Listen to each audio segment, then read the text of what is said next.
Hello, we're both here this time. Welcome to WW1TV. So we've all introduced ourselves. We know who I am. We know who Lucy is. Now we're going to talk about how you watching, not just live, but watching in the days and weeks to follow can help us. And basically it's going to be sharing the word. But Lucy, you're the one who's, got the finger on the pulse with social media. I'm saying that because you're younger than I am. What can people do to help? You're saying that and it's like, Paul, do you not know me at all? Yeah, I know. So what can people do to help? Well, the most important thing is just to like and subscribe to the channel and to share it. That's our big thing. We really want to try and, we've got some amazing shows lined up, by the way, for the first kind of tranche of shows. And we'll reveal the theme of those soon. But it's a really, really good lineup. And we just want to, make sure that our subscriber numbers are up so people can enjoy them. So yeah, like, share, subscribe, all the usual kind of not even millennial, Gen Z stuff. Whatever platform you like, that would be fabulous. Yeah. And would be a great help to us. Because when I started WW2 TV, it was just a lockdown project. I was completely bored and I started it. I had no intention of continuing for any length of time. It was just a start on a whim, and I had no business plans, no models, no in mind, nothing. It just started. But now with this channel, we are starting to think about how it's going to go forward. So folks, this is where you can help, because we need to get to 1,000 subscribers before we actually start creating proper content, because JD is watching from History Underground. It's the pivotal thing. Once you get to 1,000, you can be monetized. You can have the options and things for various extra levels of stuff. We can get the customized URL for the channel. All those little extra whistles and bells that make it easier for us to bring content is when we reach 1,000 subscribers, which is why we're not going to be actually doing any proper content for a couple of weeks or so, partly because the time of year it's going to be the D-Day anniversary soon. So I'm really busy with those kind of things. So, and you're really busy, but in late June, we will actually be creating the content. So by then, folks, we need to have reached at least, because it can be more than that, at least 1,000 subscribers, because that means that from the minute we start off, we're monetized and we're getting out there. And the other thing is we're hoping that the YouTube algorithm will realize this is a fast rising show, because it took me about 9 months, I think, to get to 1,000 subscribers, or 10 months on WW2 TV. We're hoping to do it in a week. Well, a week from these shows to we're having 1,000 subscribers. So who do we want to reach with this channel? Because as we said in the first one, there is going to be a lot of overlap. We're hoping all the WW2 TV hardcore come along, even if, because you don't have an interest. Because I'm going to embarrass myself. I'm not a First World War buff at all. I've got a little section of books. I read it, but I'm not knowledgeable. So I'm coming on a journey to learn as well. So if you're watching this and you feel that World War II is your thing and World War I is a new subject, well, I'm going to be going through the same journey there. But what do you think is different, Lucy, about the Great War crowd compared to perhaps the World War II crowd, if there is a difference? I don't know. I just feel like there's this thing where people are, I'm not interested in the First World War. And, the First World War is often seen as like the boring war or the bad war. And the Second World War is seen as like the more exciting war and almost a good war in British history, certainly.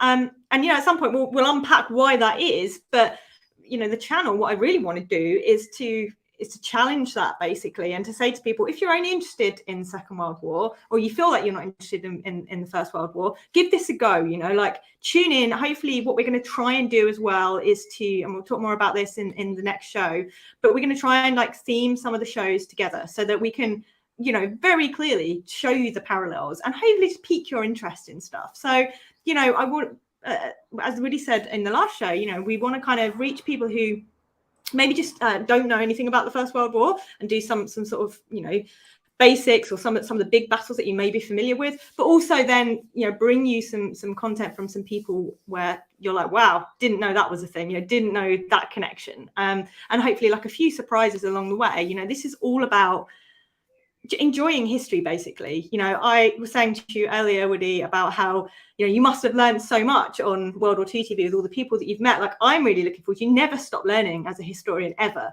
Anybody who pretends like they know it all or says they know it all, they're lying. Don't listen to them, because you never stop learning. And so, just on a really selfish note, I'm looking forward to hosting just for that reason. So yeah, and just, you know, the reason why we're asking for the subscribers is I don't understand YouTube at all. No one understands it. It's a dark art. Yeah, no one. It's really crazy how it works. But what the key thing and what I said to Willie about this is when we start the channel, I want people to be able to find it, and it's really difficult on YouTube sometimes. It just doesn't ping up the results for people, and I want us to be able to reach as many people as possible from day one. So that's kind of the reason why. We want to wait until we have at least that 1,000 subscribers before our first round of shows, because they're going to be really awesome. Which is exactly, folks, why we've broken this launch into 3 shows. And in fact, we're going to do an Ask Me Anything with the 2 of us sometime next week. We'll work out when, where you can put questions to us about how we're going to be going forward, and give us ideas as well. But because if all of you are going to be watching 3 shows, that let's say 500 watch this over the next 2 or 3 hours, then it's 3 times 500 is 1,500, as opposed to one show with just 500. So hopefully the algorithm will recognize that, people have gone from that one to that one and that one, and we can do that. And people are already suggesting things like we're going to do some shorts possibly, because we can talk about this in the 3rd show, but you have a different agenda in terms of time, because you have a real job, you have a husband and a dog, and you have your TV commitments and touring commitments, whereas I've more or less devoted myself to this. And I like the format of an hour to an hour and a quarter, hour and a half of talking to people. But with World War I TV, we don't quite know yet exactly what direction it's going to go. We might do some more short ones, or you might do some short ones. We might do little series, episodic things. We don't know yet, but certainly at the moment, where it's all great ideas. People are asking, are we going to have a Twitter account and Facebook account? Yes, the Twitter. I don't know about Facebook. We'll look into that. I'm sure we will definitely have a Twitter page we can both use, or Lucy uses, or something. Whether we go into Instagram, TikTok, I have no idea at the moment.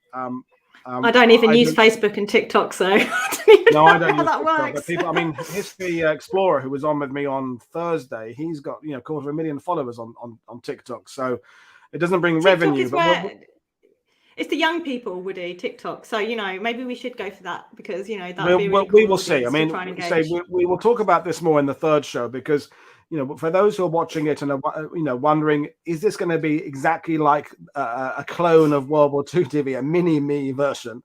And no, Lucy's not going to shave her hair and wear a hat, but we're going to pick out the things we like about World War II TV, but also there are things we can do with World War I TV that may take in a different direction. So it's like it's similar in lots of ways, but also we'll be able to kind of take forward its own path, and then maybe influence back to World War II TV, depending on what works with you doing it. But I think we've got the message across, but we'll say it again one more time. What you need to do now, folks, is subscribe, pass this on to other people. Even if you're not convinced you are a First World War enthusiast, it doesn't matter. Just come on, take a punt and give it a chance. And if you are First World War, perhaps you have a different set of Facebook groups or things like that don't do World War II TV, then tell them that this is happening. Anything else you want to say about the how people can help, Lucy?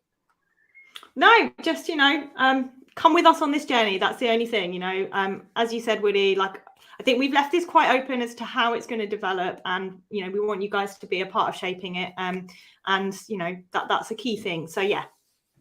Brilliant. So I think we will leave it there again. So folks, the link to the 3rd show is in the description of this video, and it's also in the description of the 1st one as well. So we are going to be reconvening in 10 minutes time, and we'll talk a little bit longer in the 3rd one. And we're not going to do questions necessarily from the viewers, although we may address something, because we are going to do a separate one there. But that's where we're going to give you the ideas we have right now for the channel. But we're saying already, we don't want to kind of box ourselves into saying too many things that now that we may change as the things evolve. We know definitely some of the things we think it should adhere to, but also we're open to ideas. But folks, that's it. We will see you all in 10 minutes time. Thank you, Lucy. Thanks for watching, and we will see you all again in a few minutes time. Cheers, everybody. Bye.